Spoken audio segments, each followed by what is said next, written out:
right, guys. Well, welcome back to another episode of Quadpod FPV. I think this is session 4 that we've got going on here. Today I'm joined by Mr. Jadon, Farmlifefpv. How's it going, Jadon? All good. What's up? Oh, nice, bro. Nice. And also I'm joined by a guest from Pretoria side, if I'm not mistaken, Mr. GriffusFPV, also known as Gustan. How's it going, man? How's it going, guys? Thanks again for having me. It's going good. Thanks for joining us. Pleasure.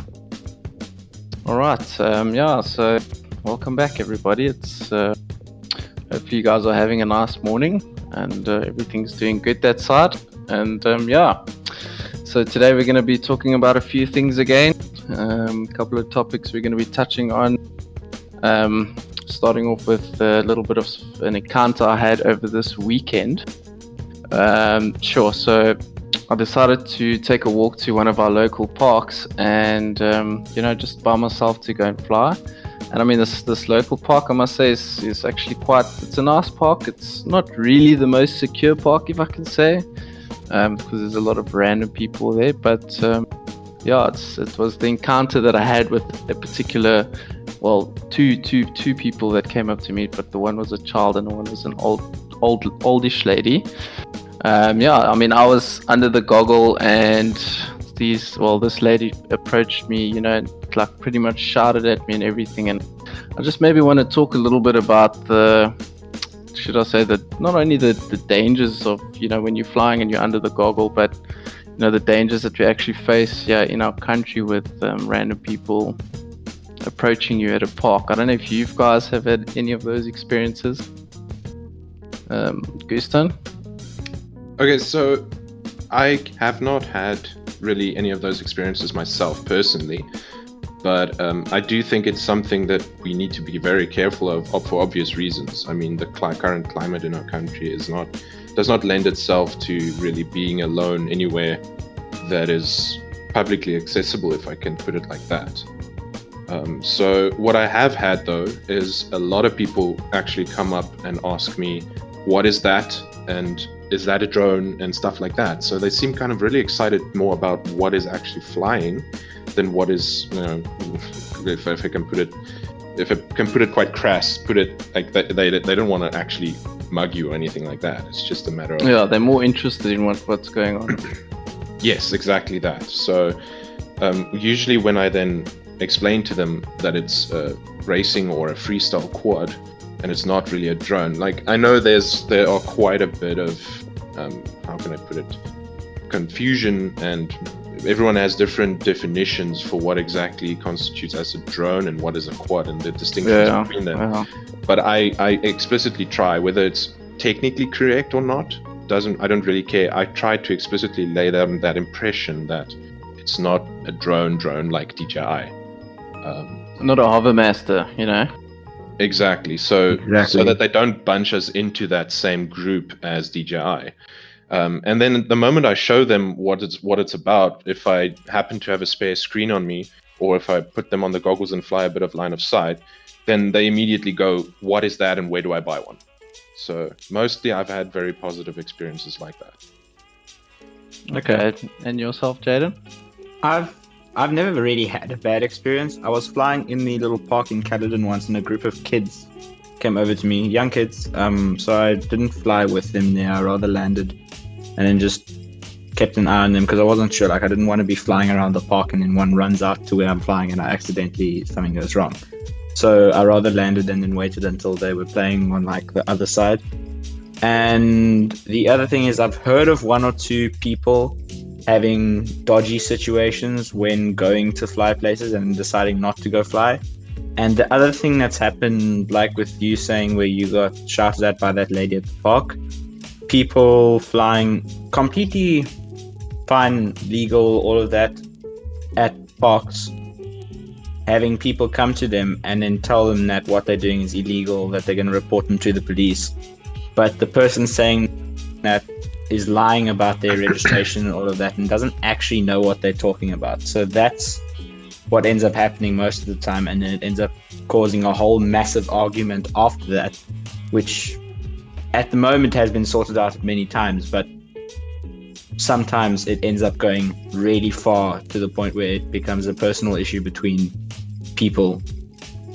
Yeah, no, that's definitely true. I know also of a few accounts of it's basically, for lack of a better word, a bit of ignorance. People don't really know what it's about and what the rules mean. So Exactly. Yeah, I mean, if I can definitely say, I mean, look what to continue on that story with the lady. I mean, after she came and like, I mean, they were playing on they were aiming for the completely different side of the field. So I mean, where I was flying, was completely away from them, and I mean, her approach on me, it was just more like it felt like, okay, people want to, now fight, like this. But I mean, at the end of the day, she also just wanted to know exactly what it was. And maybe it was just me, but like obviously, if people approach you with an aggressive voice and you're under the goggle, I mean, the first thing you do is just you come in and land and just see what's going on. And I think my buddy Andrew, Mr. Mew FPV, he can also. That's why whenever we go to a park, we try and do it like as me and myself and him, or we always just take someone with us, because I always think it's good to have like a spotter with you, or someone with you for if like that situation ever does come up, because I mean then you've got someone on the side that just to like maintain the whole situation, and while you obviously coming in for a landing or whatever the case may be. But yeah, I mean, if you go to a park, the first thing you always do is just look at the signs. I mean, if it says there that there's no, I mean, if you can fly your drone there, you can fly your drone there. I mean, that's the end of the story. I mean, there's people that rock up at parks with dogs or no leashes. I mean, I think we've spoken about this in previous podcasts. And I mean, the guys just let their dogs run, and you flying, and this dog's like coming in between your legs and going crazy. And I mean, it's if you don't have if you don't have someone who's handling that situation, it can cause you a drone. I mean, it's not. I mean, I've seen videos online and on Facebook and that with guys that are just flying on the side of the beach, and a guy literally like almost pushes him while he's under the goggle. And I mean, dude, what do you do? If your drone's like a kilometer out, do you just disarm? I mean, a lot of people are like, no, I'll just swing the drone around and full throttle into the guy. I mean, dude, if you're a kilometer out, there's no ways in hell you're going to be able to get back in time to do anything. So I mean, at that moment, you have to disarm and expose yourself. I mean, you're fully exposed under the goggle, So exactly. One of the things people must just be aware of. I mean, give the guys some space. I mean, if you see him got this goggle on, don't just approach with caution. No, I completely agree with that. I'm usually not very fond of flying alone. I actually do it extremely rarely. I usually try and ask everyone on all the groups, hey, who's keen to go fly? Maybe I'm very pressed for time, maybe they're pressed for time, so we kind of discuss among each other, okay, which spots are close to all of us, whoever is willing to chip in, and then it won't cost us much time at all, so we just go to whatever spot, even if it's a spot we've been flying for 3 months straight every single time. It's just, you got to get your fix of FPV, dude. Like, this is an addiction like no other. Dude, let's be honest. I was actually mentioning that to a buddy of mine this afternoon. We were busy chatting about parts, and he's like, oh, dude, FPV is such an addiction. So I had a good laugh about that. Yeah, no, that's exactly it. Yeah. But yeah, I mean, look, flying alone. If I can speak about the pros and cons of flying alone. Obviously, like you said, in our current situation in this country, it's not always the best thing to do. I mean, unless you're in a secured park and there's gates, or where there's security where you need to enter the facility. I mean, it's I suppose that's. But I mean, those are more like your sports fields and those kind of things here.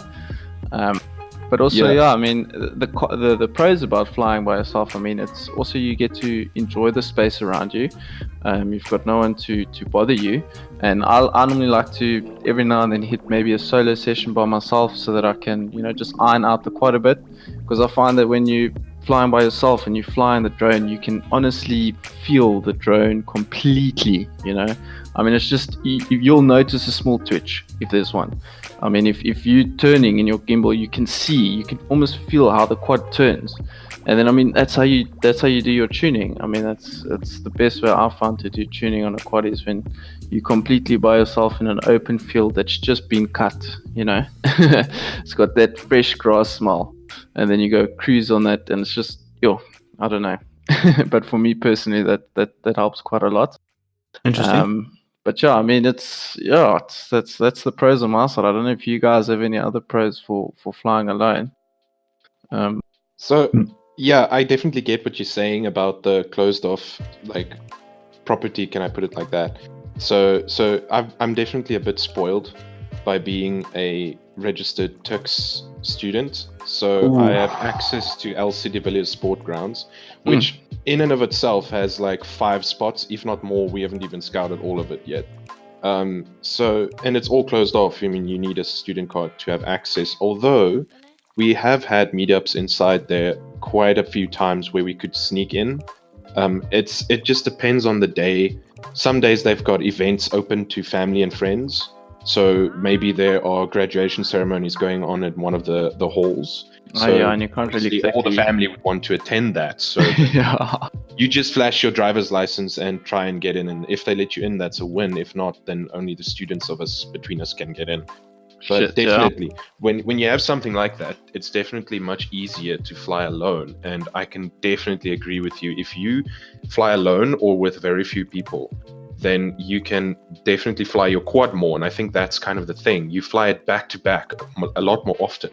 And you can tune out every single little thing that's bothering you. You can kind of get a feel for every little thing. Whereas I've heard this complaint quite a lot, where we've had very big meetups, which I love, by the way. But some people don't because they feel like they can't fly enough. You have 3-4 people in the air at the same time, and you can't have more. So I think that's exactly that's the verdict of that.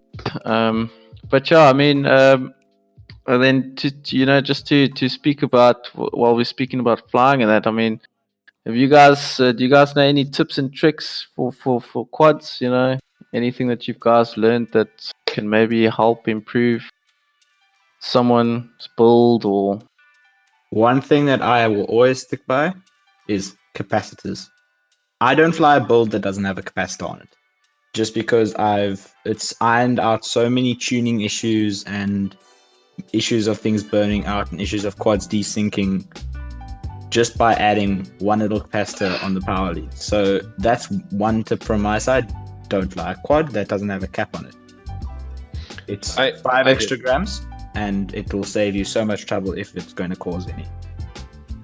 I definitely agree with the capacitor thing. I wouldn't go so far as saying I won't fly with one at all, but I will definitely put one on a quad that I would be building. Like the size of the capacitance of a capacitor actually governs what frequencies it filters out, and that might actually depend from build to build. So if your specific build has electrical noise on a specific frequency, and you put the wrong size cap on it, that's not going to give you much benefit at all. It will give some, because it regulates the voltage spikes. But in terms of what motor noise and electrical noise specifically comes through to the rest of the system, which inevitably gives you bad video, like those lines you see on video, capacitors do great at filtering out. Yeah. I can agree with that. I can also agree with that. But yeah, with regards to capacitors, I won't lie. I think if I had to have a 6S build, I'd probably put capacitors on. But yeah, I mean, I've literally, I think maybe one of my quads only had a capacitor on, and I was trying to obviously iron out the video issues I had in it. But I mean, my current quad setup at the moment, I've literally got no capacitors on it, eh? So I guess you won't be flying my drone, Jadon. Okay. I don't mean I won't fly someone else. If it's working perfectly, it's working perfectly. But if I build a quad, I don't build it without a capacitor. And what size capacitor are you using on your builds? On the ones that don't come with a capacitor, like for example, all the 4-in-1s that I'm using now are the T-Motor F55. And that thing comes with 2 capacitors, so I just run both capacitors. But on any other build that doesn't have capacitors in the parts boxes, I just add a 1000 microfarad 50 volt or 35 volt just on the battery lead. Sorry. No, it's you can go. No, I was just about to say I fly the same 4-in-1 ESC in my baby, if I can call it that, and the 1000 microfarad, I think that comes with it. There are two of them, as you said. I find it interesting that you put both of them on. I just put one and use the other one as a spare. I think they're 330 microfarad caps, if I'm not mistaken. I'm pretty sure mine came with 1000, but I will have to double check on that. I just put one on. For all I know, I'm thinking I'm flying 1000 microfarad, and all the time it's been 330 and might solve more of my issues. Okay, interesting. Well, I can definitely understand for a 4-in-1 ESC. I think I would also put a cap on that. I don't know. I've like Jadon says, a cap is probably definitely needed because it can definitely save a quad. Hey, Jadon? Yes. It can. On my one race quad a while ago, not the one that gave me endless desync issues and I ended up completely abandoning, my race quad was perfect. And then after a lot of crashes, the motors started getting dinged up and I started to see a little bit more noise in the video. And then I was testing the tune in terms of prop wash in hard corners the one day. This was quite a while ago. Punching it up and down and straight. And then the one time I went quite far up and I punched it down probably about 4 seconds at full throttle and it actually death rolled out the air. Then I thought to myself, okay, it's never done this before. The only thing that's different now is there's slightly more noise than the last time I tried to do that. So then I took a capacitor, put it on the battery leads, and that has never happened again. Oh, okay. That's actually amazing. I would say you definitely need caps if you go 6S. Like there's no two ways about it. Put a cap on your ESCs if you've got 6S, and if you've got individual ESCs, like I used to love running individual ESCs, then use smaller caps. It's not necessary to go big because again, the size of the thing determines the frequency it filters. So I mean, 220 to 470 on individual ESCs, and usually 1000 microfarad for 4-in-1s. I think Steel runs 470s on his KISS 32s, doesn't he? Yeah. If I'm not mistaken.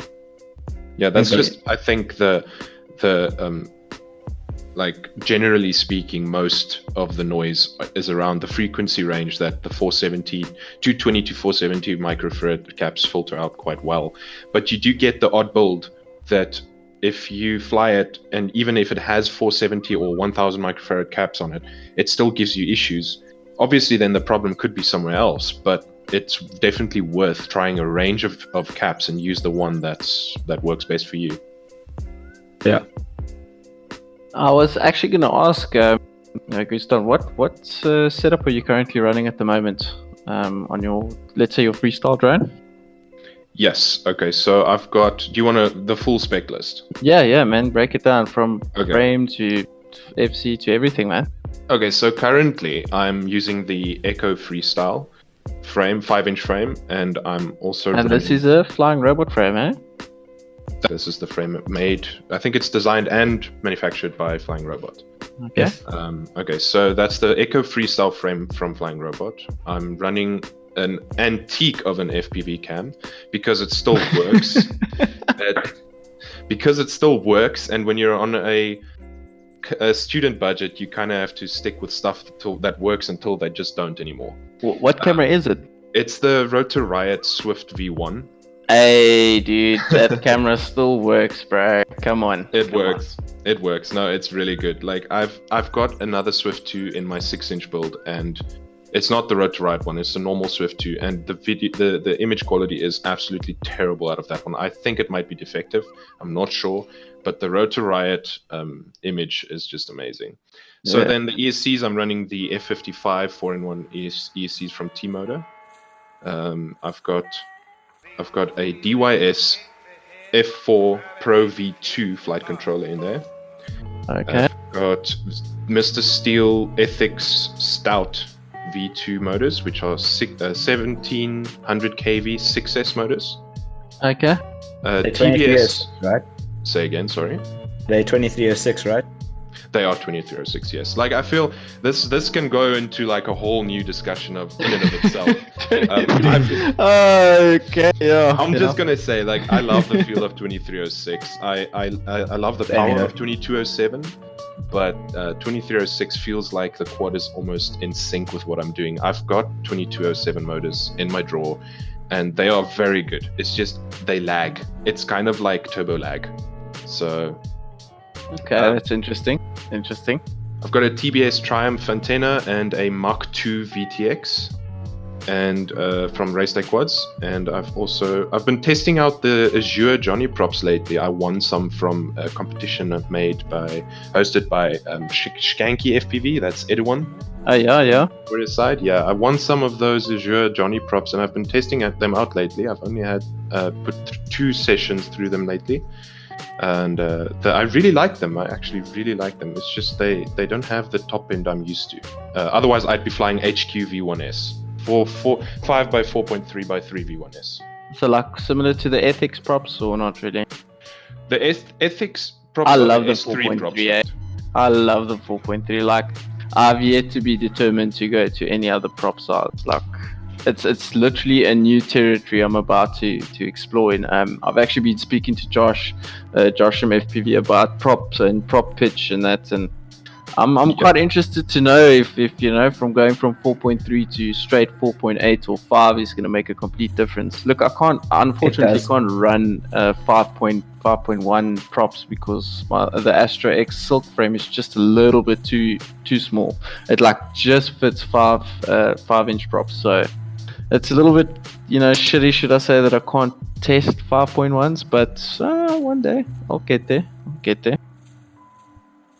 But yeah, I mean, so that's your build, eh? And what batteries are you running? Obviously 6S. Yes, so I'm running the TBS 1000 milliamp hour 6S packs. Those are graphene packs, if I'm not mistaken. I just feel like graphene allows you to abuse them a lot more, and they have a longer lifespan in terms of actual cycles you can put through them. I'm testing this still, so don't quote me on it, but it definitely appears to be the case, because I had to sell my 4S packs way sooner so far than I had to sell my 6S packs. Yeah, but it's interesting what you were speaking about, the whole Johnny props. I mean, what? So you say that you're enjoying them, eh? Or what? How do you find them on the battery though? They are definitely less efficient than the HQ V1S props I've been using for a long time. They're definitely less efficient. What I also noticed immediately wasn't the efficiency. That's something I kind of picked up later on. The fact that it feels like it doesn't have a lot of top end. I don't know really why that is, because I mean, they're not really low pitch props. What is the pitch on those props? I think it's 40, but I might be wrong. 50, Aren't they 48-38 or something? They might be smaller in diameter though. Yeah. I think they're 48-38 or something. I remember something like that. It's not written on the props themselves. That's the thing. So I can only guess. But definitely top end. They've got great low end, but they don't have the top end the HQ V1S ones do. It's funny, you mentioned the Ethics S3 props earlier. Yeah. I don't like them at all. They're very good. That is interesting. They're very good. They're very smooth. They just do not have enough pitch for me. Like, I feel like I have to max out at full throttle just to catch myself in some dives. I couldn't agree with you more. Oddly enough, is the what pitch is the Ethics? It's 30. Yeah. 30. Is it so it's 50-30? Yes. 50? Isn't it 51? No, it's 50. No, I know it's 50, 5-inch. Yeah, it's 5-inch prop. But that's actually very interesting, because I mean, I'm exactly like you. I like my 5x4.3 V1S. Those props, I mean, they were the first props that have stuck through with. I've been flying them for like probably a complete year and a half now, and I've liked HQ props even when they brought out those little fragile ones, those other ones that had schizo and steel and. Oh yes, like the very first ones that came out, yeah. dude. Those things solved my tuning problems like I cannot believe. And I think I was just, you know, I was stuck on that HQ vibe. Agreed. And then I came across I saw Steel fly those, you know, the watermelon props as I used to call them, and I used to ask Alan from Flying Robot, if you could always just get, green ones and pink ones. But, stock runs out and things carry on. But, when the blue sets came, those were the only props I flew. Look, I've tried different props until the Ethic props came out, and I slapped them on and I went to go test them, and I wasn't happy, like you, I felt that I had to throttle a little bit more. Well, not actually a little bit more, a lot more. Especially when I was coming out of dives and doing, split S's or things like that. It's just, it didn't have that same feeling for me, and I was actually very, interested to know that, because I thought I would actually like them at the end of the day. They are smooth, they're very nice, and nothing wrong about them, but they're just not the prop for me, if I could say. Yeah, so everyone has their preference. Yeah, dude. Yeah. So what I did gather is that it's very obvious that Steel designed those props to be very responsive. That's kind of the top priority, with actual power thrust being a lower property. Yeah, kudos to Steel and them for creating that prop. There's absolutely nothing wrong with it. Like Jadon said, it's purely comes down to personal preference. Yeah. So combine. Yeah. No, so I was just saying, combine the S3 prop with the Mr. Steel motors, and I was blown away by the responsiveness specifically, because it actually felt like the quad was reading my mind and almost predicting the future.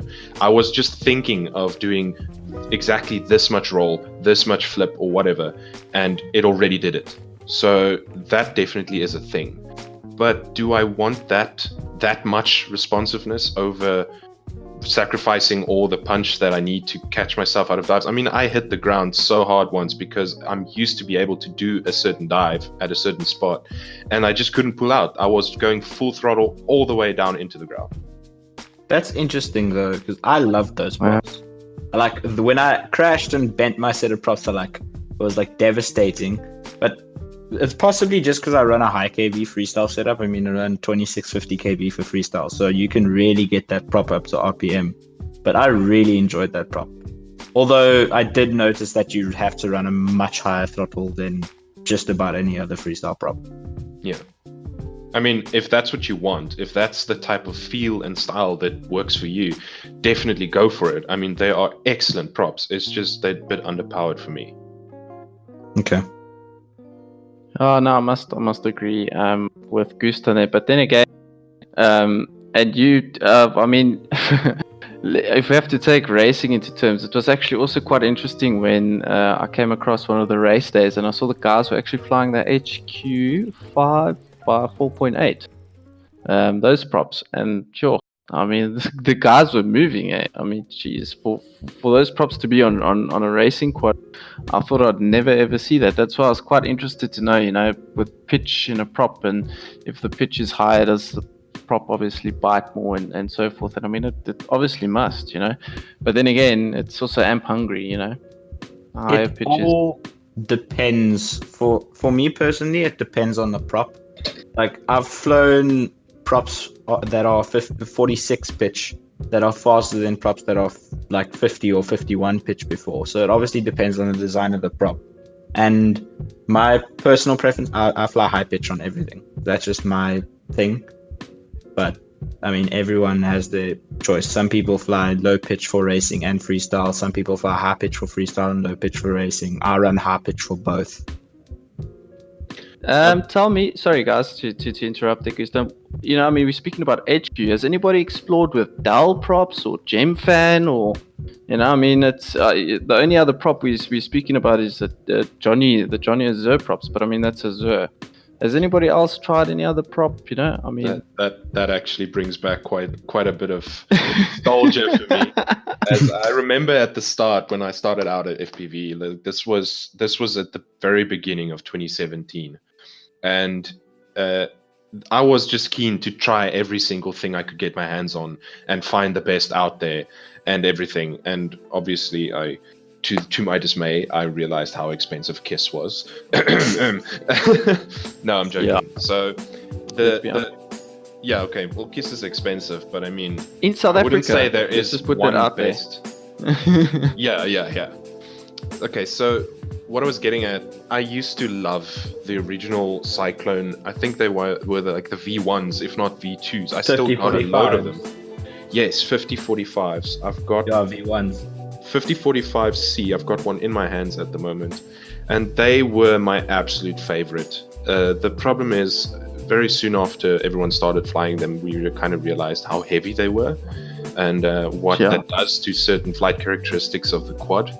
But they were really nice, and I've actually recently, very recently, got it starting in racing, and I built myself a scrap racer. I'm calling him Scrappy. Literally built from anything I can find in my room that's capable of flight, and I'm putting the old Cyclones on him. Okay. You're just gonna draw the shit out of those amps, bro. Yes. I feel sorry for the battery. They did get the nickname Chainsaws, so I mean, Scraggle's got nothing on them. Yeah, 100%. Interesting. I mean, I run Dell props. They are like my kind of all-round favorite prop for if I want to build a quad, I want to see what it will fly like. I'll put a set of Dell props on, like the 5047 Cyclones. And I've recently fiddled around with Gemfan and Azure as well. Up in Gauteng at the FDL events and at Nationals, I was using the Azure 5150s. And then down here, I don't really like them. I prefer the Cyclones and the Gemfans. But the Minchan 5146-6 Gemfan is also quite nice for freestyle and like tight track racing because it hasn't got that insane amount of top end that the other Gemfans do, like the Flash 5152s and the Hurricane 5149-9s, I think that's what they're called. But yeah. That is actually a fascinating thing that you mentioned there. I don't think many people realize this, and even if they do, they don't necessarily think about it every single time the discussion of props come on, or just gear in general. And that is air density. Guys, air density. I was blown away when I first flew my quad at sea level. I was actually going to ask. Vastly different. The difference between the air down there and the air here, because I mean, Jadon mentioned about changing props, and I was going to actually ask, like, you're changing your props. What's it like with your quad being this side, flying with, the setup that you've got, and obviously up in Joburg or Pretoria, whatever the case may be. Well, who's going to talk? Oh well, Jadon, I think Jadon, you should speak because of the fact that you've been to China, dude. You know what a completely different what a quad will fly like on a completely different continent. Never mind just Joburg and Western Cape. What was very interesting for me, actually, I only flew one prop in China, and that was the 5047. That was the only prop that I really spent time with there. And what's very interesting to me is between here, Joburg, and in China, that prop flies basically the same. I think it's the way the airfoil's designed, it just works everywhere. But the Azure 5150 down here, I've gotten used to it, but when I first tried it down here, I hated it. When I tried it up in Gauteng again, it was like, okay, this is actually a really, really nice prop. But then other props like the not sure what the prop's called. It's one of the Dell props, but one of the Dell props might have been the 5046 up in Joburg is really average, and down here it's amazing, or it was at least until the 47 came about. And another thing I've noticed is even just when it's cold versus when it's really hot makes a huge difference. Because my one quad, I'm busy working on the PIDs a little bit. When it was cold, I had tons of oscillations in corners. Like lots of prop wash, tons of oscillation in corners, top end oscillation. But when it was hot, I've got none of that. And it's all got to do with air density. And like PID tunes between Joburg and between Cape Town, sea level, up high, everything flies different. I couldn't agree more. I've noticed one of the things that I've had to deal with when I go down, like for instance, a little while ago, I went to visit a very good friend of mine that I actually made in the hobby, and down there in the Western Cape. And that was my first time ever visiting the Cape, just by the way. It was amazing. And Nice, dude. that it was amazing. So the very first thing that I usually get bombarded with when I go down to sea level as opposed to up here, basically I get all the prop wash. Like all the prop wash is immediately imminent on my quad.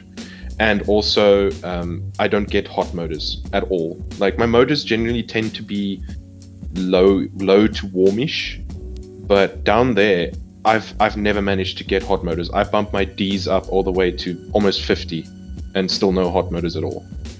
That's interesting. Okay, that's interesting. Yeah, no, look, I wouldn't really know because, I mean, I've only really ever traveled down to Cape Town once and then I moved here. So, I mean, that pretty much sums up my story. But I mean, no, look, if I can be honest, I had a joke with one of my friends there in Joburg when I came down to Cape Town, because I mean the moment I came down to Cape Town it felt like my flying had improved immediately. And I don't know why, but it's I suppose it could be the air density. I don't know, but I mean it definitely does play a massive part in characteristics in terms of a quad. And yeah, I mean, just in general, it's, I mean, definitely air density. Is the air is thicker, yeah, or is it thicker up in Joburg? It's thicker. I think it's sea thicker, level. Thicker, yeah. So yeah, maybe it gives that quad a little bit more of that floatiness. I don't know. I mean, your prop has more air to actually grab onto. That's kind of the main thing. It does.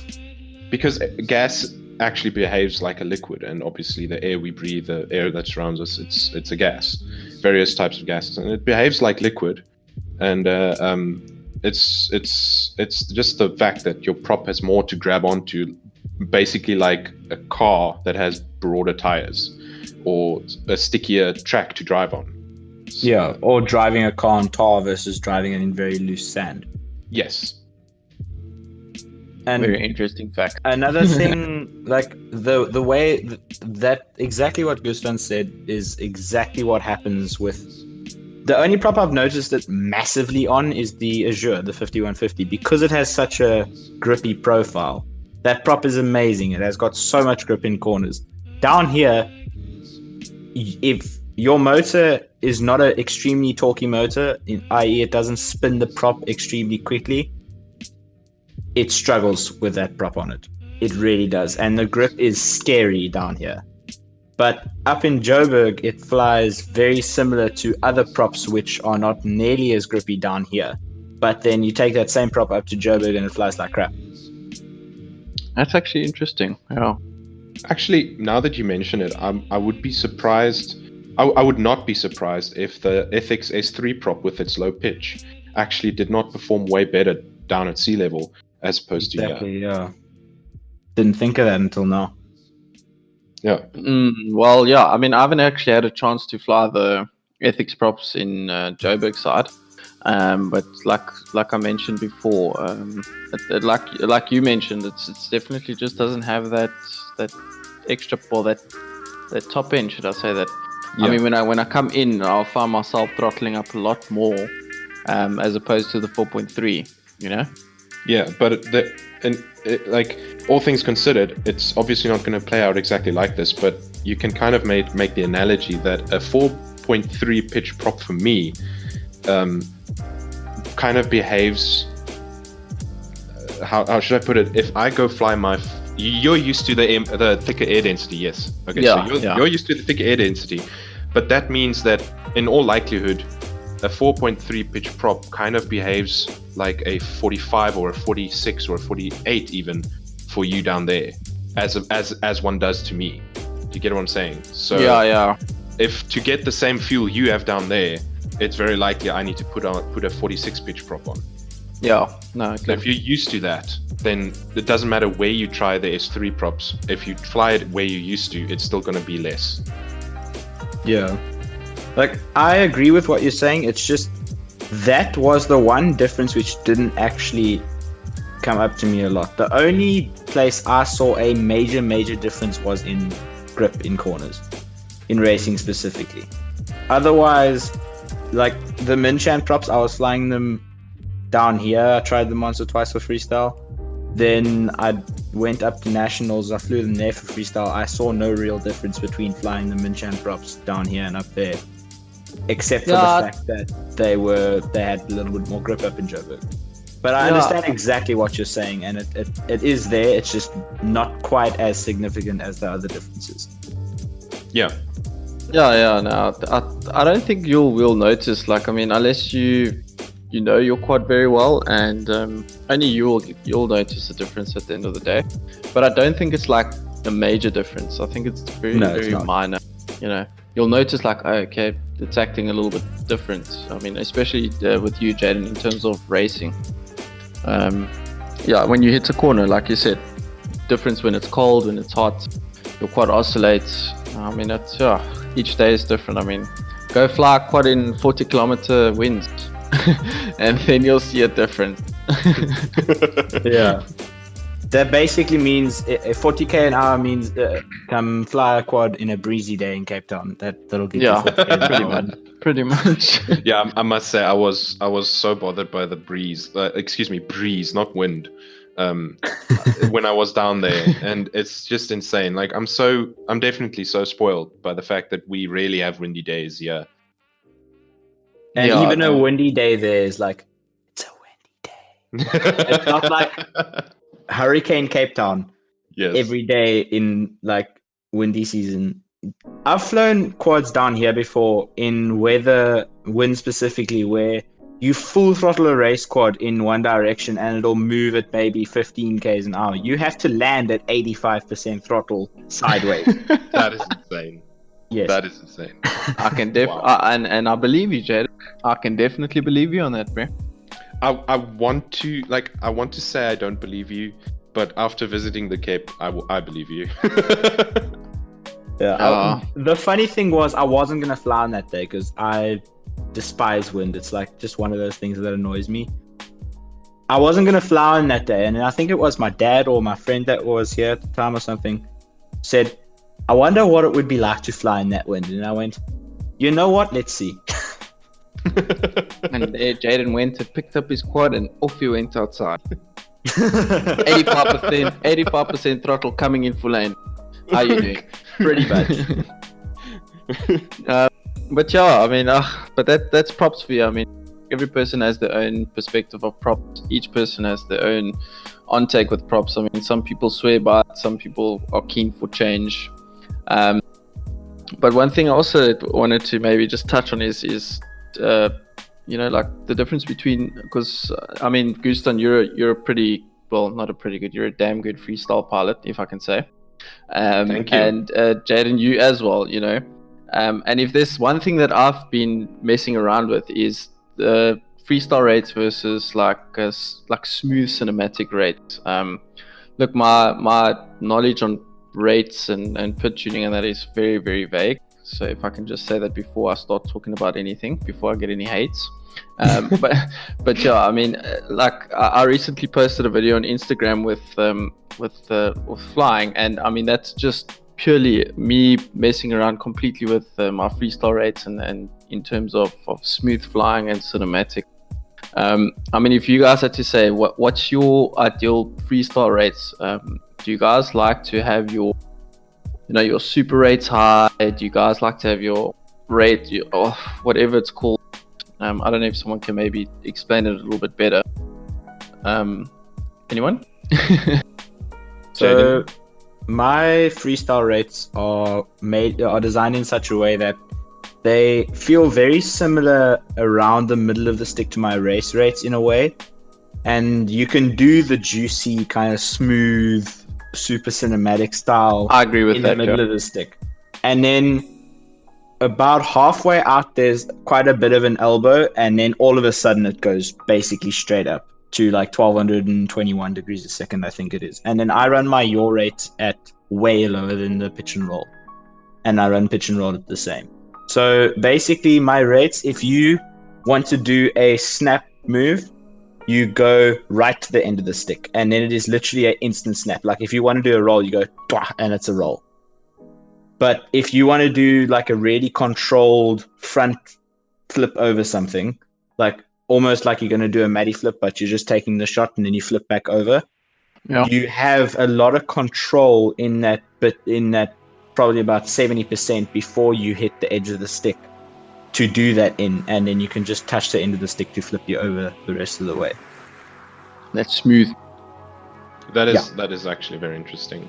I'd say you touched a little bit on consistency there. You were actually talking about consistency because the fact that you have your center stick very similar to your race rates, and then your freestyle rates just expand on that on the edges. That's actually quite smart. It means whenever you're flying a quad, most of your stick travel will actually be the same always.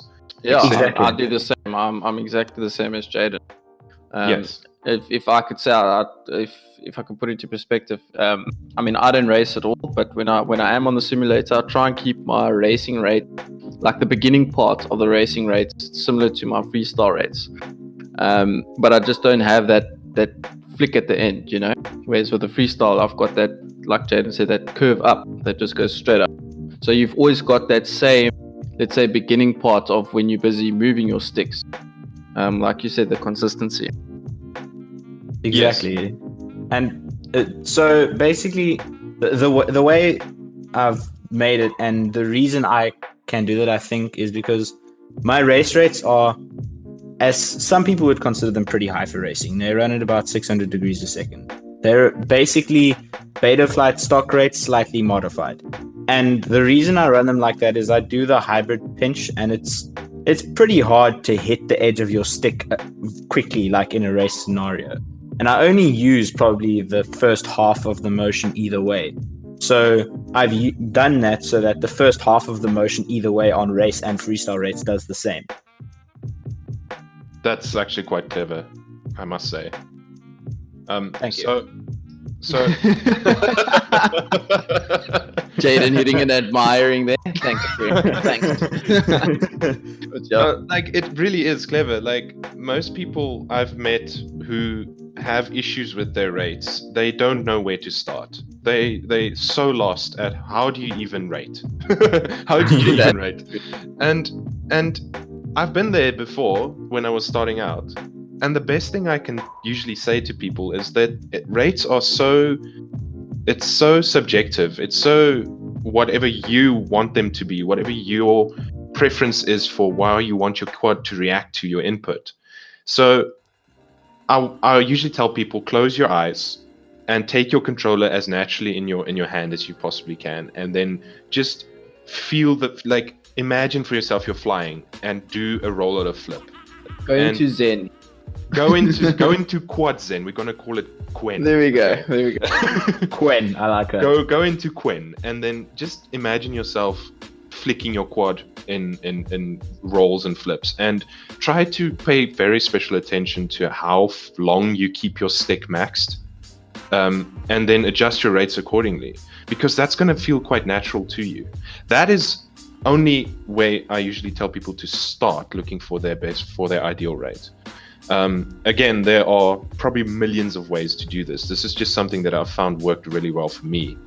And then after that, I could never stretch the importance of flying simulator enough. I actually encourage people to go get a sim and play around with the rates as much as possible. Yes, it's going to take time. Yes, you're going to have to make time to do it. But if you want good rates, it's all the time you spend getting perfect rates in the sim will pay off, because then you can just tune the rates on your actual quad to match what you found you like in the sim. They probably won't match, by the way. So, yeah, I fully agree with that. They probably won't match. Like, my process of finding rates was very similar to what you just described, except it started out a little different. So I've always enjoyed Steele's kind of style with the fast flicks, and then mixing that with vexxedfpv style, where he does like a little bit of smooth stuff in between. So I watched a few videos on Steele's rates, and then I basically took stock Betaflight rates and added super rate until it hit that, and then added expo a little bit because I like the doughy center stick, and then I was like, okay, this is way too unpredictable in terms of a little bit of spice. Yeah. So then I took that, then turned the expo down a little bit and changed them a little bit, added a little bit more at the edges, basically to the point where I would go before I flight, okay, I plan to do this move over the power lines, for example. I want to split S them. So then flick, okay, that must be the split S. Go up, flick, not the split S. Cool, more rate. Too much, less rate. And then that's how I got them. So same process, basically. I just started out differently. Yeah, and I mean that's exactly what I'm getting at. You need to put in that time to try this, try that, tweak a bit here, tweak a bit there, and eventually you will hone in on the rates that work for you. But in the same vein, I need to actually say that you can probably do anything. I say probably because there will be someone out there that won't be able to somehow, because they're flying with 5,000 degrees per second or something. That you can probably do anything with any rates. It just depends on how well you know those rates. So exactly. Once I kind of zoned in on certain ranges of rates that I like, I've actually never changed them since. And I've got so used to that consistency that I can fly smooth-ish. I like to think that I can fly smooth if I need to. And I can also do the snappy flips if I want to. It just depends. If you keep changing the rates, it's like changing the handling of a car every time you go to a racetrack. You're not going to get good like that. Things need to stay consistent. Yeah. No, it's actually very interesting what you bring up there, Gustan. What I was actually going to say is, I mean, let's have this debate. You know, I mean, if you guys had to recommend a simulator, what simulator would you guys recommend? I mean, I think this topic has been touched on by many FPV pilots, and I think some stick to their guns and others have difference of opinions.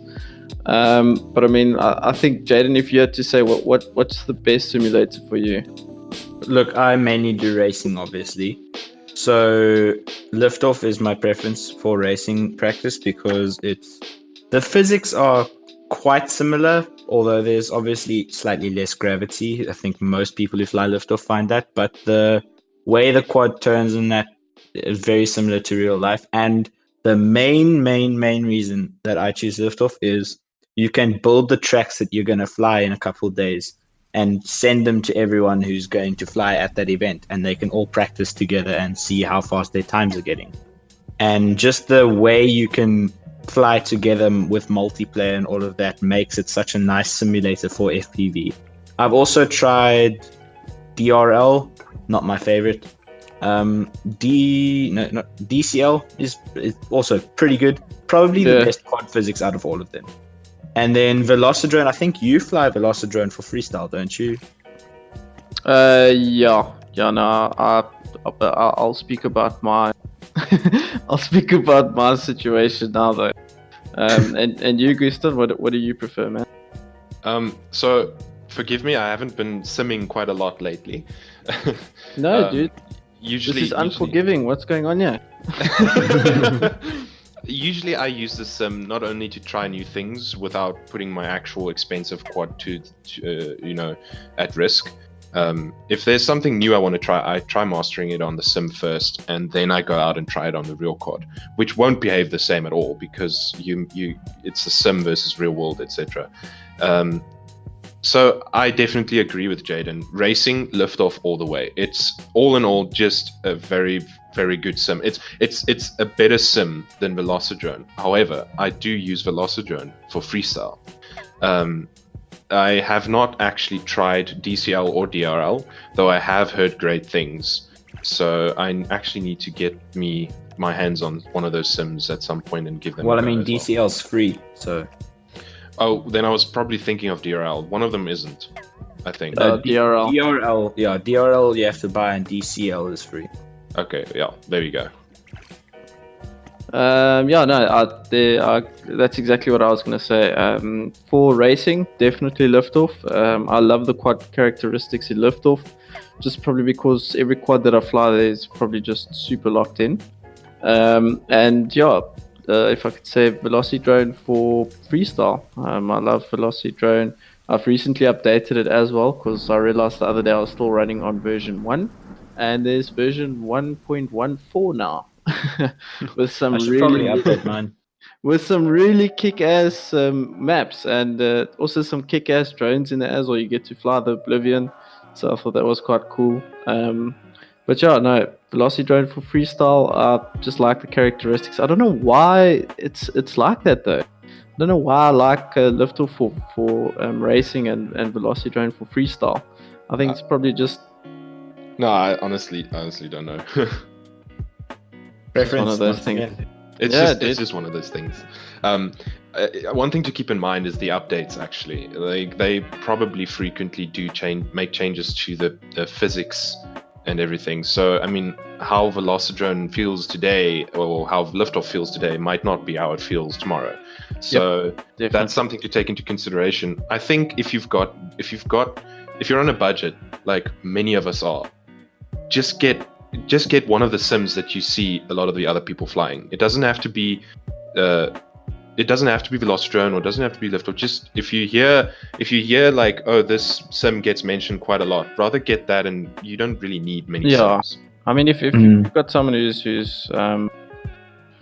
if you've got someone who's obviously been flying a simulator for a long time, and you know you're also looking to get one, I mean, you got to understand. Go also do your research. You know, it's nothing that Google can't answer these days. You know, there's a video for everything, so you just Google it, YouTube it, and it's literally there at your front door. Yeah. So, well, but how do they say? At your fingertips. Sorry, not your front door. But yeah, so yeah, I mean, those are the two simulators we can recommend for anybody who's looking to start, and if they've heard of someone recommending a simulator. Liftoff, Velocidrone, there's DRL on Steam, DCL on Steam. DCL is free. I think you have to pay for extras on there. I'm not too sure how that situation works, but it's free. It's free, and that's the most important thing. I think another reason that Liftoff gets a lot more uses, if I can say it that way. It's not views in this case, but a lot more players than some of the other sims, because I think you can do a lot of the stuff that Liftoff can do in Velocidrone. It's just not as easy. But I think another reason it gets as many of the players as it does is because it's on Steam and it updates automatically, and it does all of that. Like on Velocidrone, you have to update it manually, right? Yeah. Yes. And I mean, we all know Steam is like one of the best game stores out there. You download it and that's it. It keeps it up to date for you, obviously, unless you set it not to. Also, sorry, Gustan. No, I was just about to say, like, again, if you're on a budget, you're just looking for a sim to practice, to get started, whatever. Just pick one of them. You don't have to have all of them. I would say, because it's free from the sound of it, DCL is probably the best one to take. And Jadon, you said it's got the best physics so far, according to your preference. Yes. So that's then a good thing to actually go and try. It's not going to cost you anything. I'd highly recommend DCL then, though I will be trying it soon after this, as I didn't know that one was free. And if you want to pay for a sim, don't think Liftoff is that much. I think it's like 250 Rand or something. It's somewhere there. And if you want to fly with friends, if you want to fly the tracks before events come out, because usually a week before racing events occur, they are kind enough to build the track on Liftoff for us. That's what I wanted to actually throw in there as well, is the fact that Liftoff is not just something you can jam with your friends. It's the fact that multi-GP people use the blueprint in that game to build tracks. I mean, any person can literally open up a blueprint and develop a track. Yes. I mean, that's the crazy thing. Like you said, we graced with some people who actually take the time and effort to log into that game and actually build a track like a week before the track is actually even out, you know. And then people get to fly it. And I mean, look, sometimes the track is not always the track that people fly on race day. There's a couple of changes due to the nature of physics. And I mean, that's just how it is. But still, you get the feel of the track. You get to fly with your friends. You know, everybody has a good laugh. So the main... Yeah? No, you're saying, Jadon? The main reason I say DCL is the most realistic physics is it's the only simulator that I've ever used that can make prop wash feel like prop wash and not some weird really? It's got prop wash. Like in prop wash in Liftoff, I don't know what it's like lately. I haven't played it in the last few weeks, but prop wash in Liftoff is just a constant oscillation. Prop wash in DRL just makes you like want to just leave the controller and play something else. At least, well, I don't know what that's been like lately, but that was the last time I tried it. And then in DCL, like prop wash is actually like, okay, I can see a quad doing that. It's not like this weird thing where you go into a corner and suddenly the quad's going backwards. Yeah, true that. That was actually a glitch in the one version of liftoff. If you went into a corner at a certain angle and you left the throttle at half, it would just go backwards. Literally, it would solidly just whee backwards. Oh my word, that is actually insane. Yeah. Yeah, guys. So just to, I'm gonna probably start looking at wrapping things up. Just wanted to ask, is there any events that you guys know that's coming out or that's happening in the up and coming week? Or FDL04 this weekend. This weekend. Yes. What FTL? FDL Friday FDL. Drone League. Oh, Friday Drone League. Oh yeah, hashtag Friday FPV. Anyways, and what's it? Hashtag Quen for Gustan. Yeah. Yes, going into Quen. Yeah, so that's happening this weekend. Anything on your side, Gustan? Are you also going to be there? Yes, actually, FDL 3 was my very first racing event that I attended and actually raced at. So I'm very keen to give racing a go. I've been keen to try racing for, I think, more than a year now. And I just never got around to it because I'm actually very weird with my gear. I don't want to put it through the punishment that racers usually go through. And so that's why I built the scrap racer. I just had to get around to it. And something something to play around, and I don't really care much if it crashes and blows to bits. I mean, it's got Ishin motors on there. It's probably going to catch fire, so... YOLO. No. So, I'm looking forward to FTL 4 quite a lot. My mind was blown at FTL 3, where I could instantly, after doing what felt like half a lap, actually feel how much racing could actually help freestyle and how much freestyle can help racing.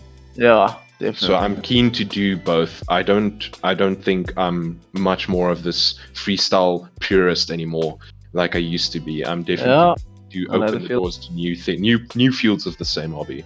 Good stuff. And Jadon, you said that you did some long range. How did that go? It was cool. So I've never actually had RSSI on a quad because the last time I looked at setting it up, I needed to have telemetry from I needed to have telemetry from the Crossfire to my radio for it to actually sort of work. And that was when I was still rocking the DX9. So you had to like mod it out to run high speed PPM to the Crossfire, so you couldn't have telemetry. And then I got the IX12 last year, and I've never actually looked at setting it up again. So this morning, before I went to go fly for the day, I was like, maybe I can set up RSSI. So then I did it, and after that, it's amazing how much more confidence it gives you knowing that you still have enough signal to, like, I'm pretty sure I can shoot that gap and not fail safe.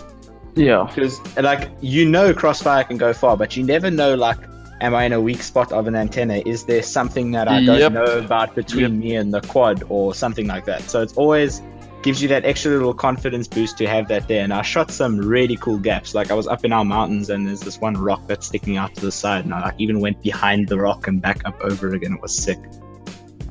That is insane. Oh, nice, dude. Nice. And so it was a successful mission. You made sure everything was good to go. Yeah. Okay. That's cool, man. That's cool. And then also, sorry guys, the FDL where is it happening? Isn't it? What's it called? The Beers Rugby Club or something? Diggers Rugby Club. Diggers. Yeah, Ryan did mention that. Yeah, Ryan mentioned Diggers Rugby Club. And there is a problem at the moment. Like apparently there's some venue issues. So at some point earlier in this week, I think it was Monday, if not yesterday, the event was actually put on hold until further notice. So we kind of don't really know what's going on at the moment. We're waiting on them to update us, but I think the consensus on the FDL group was basically people would rather prefer having some event on Friday rather than moving the event. So the venue might change to Purple Cow Restaurant, and because there's some issue with the SAMA registration for Diggers Rugby Club. I don't know. I'm not in the loop. I'm just saying what they posted on the group. Okay. Oh well, yeah. Another event coming up soon is the Cape Town Regionals on the 14th of July at the Cape Academy. And we will probably try and get that streamed live onto the Facebook groups. I think so, yes. I think that'll be a cool thing, and some commentary.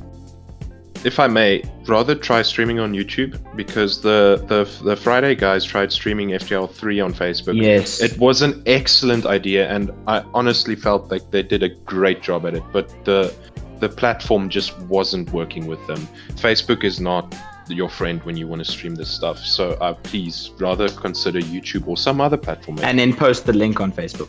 Yes. Yeah, look, we're going to look at options. Obviously, Facebook being the platform that you can just post a video, whereas YouTube you have to create an account and you have to go the extra steps. So maybe what we'll do is just maybe looking at a couple of extra steps and maybe creating an account.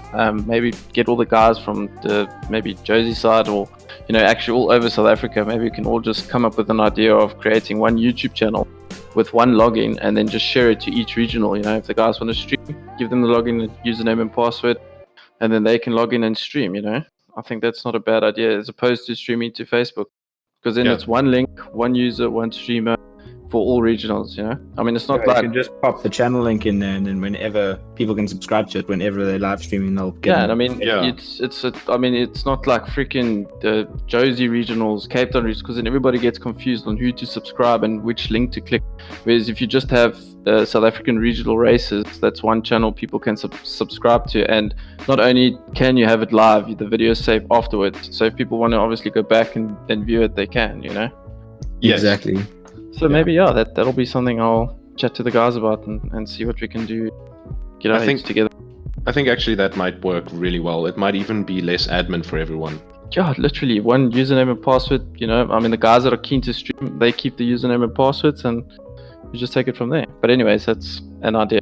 But anyway, thanks guys. I appreciate you guys for coming out for the podcast.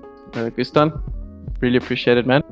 Thank you so much to both of you again for having me. Awesome, guys. All right, guys. But yeah, I think that's where we're going to be closing off for this session. Until the next one, we will see you guys when we see you guys. Awesome. Thanks, guys. Cheers. Happy flying, everybody. Happy flying.